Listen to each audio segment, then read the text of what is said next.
What's up, heathens?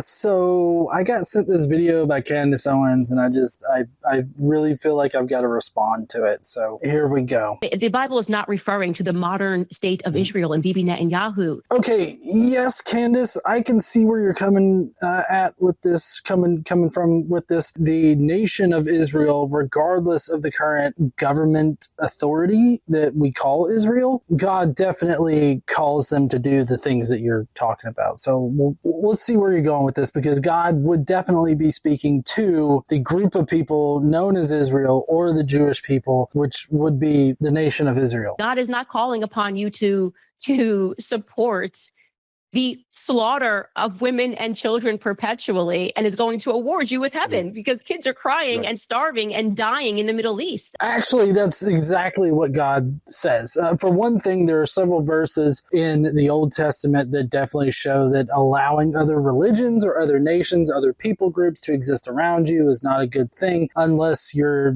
like subjecting them to your rule and you're not allowing them to practice their faith and all this other stuff. Like, unless you're incorporating them into Israelite society, you're just not allowed to have them in Israel or whatnot, which would be representative of the current situation with the two-state solution in Gaza, the Israel and Gaza right now. That would definitely be it. And God also definitely supports the wanton slaughter of women and children. So first off, you've got 1 Samuel 15, 1 through 3, that definitely lays out, as you can see, I'm sure I have it on the screen here, as you can see, that it definitely says that you should not leave anybody alive, anything alive, cattle, the men and women, young and old, and all this other kind of stuff, men, women, children, babies, all that. That's how they are to do war. So the Israelite nation right now is just literally following what their holy word says and what God wants them. And then to add on top of that, you've got Numbers 31, where it directly has God commanding the wholesale slaughter of men, women, and little boys, and forcing young virgin girls into sexual slavery. So yes, God definitely does expect those things out of his chosen people. I mean,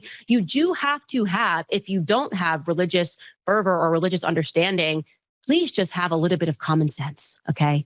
God does not support the nonstop murder of innocent lives. That's just like Christianity 101. And again, just to reiterate, God definitely does support the nonstop slaughter of innocent lives. They are definitely following what God wants, and that's the wanton slaughter of innocent people, because God just cannot stand it when people aren't sucking his dick.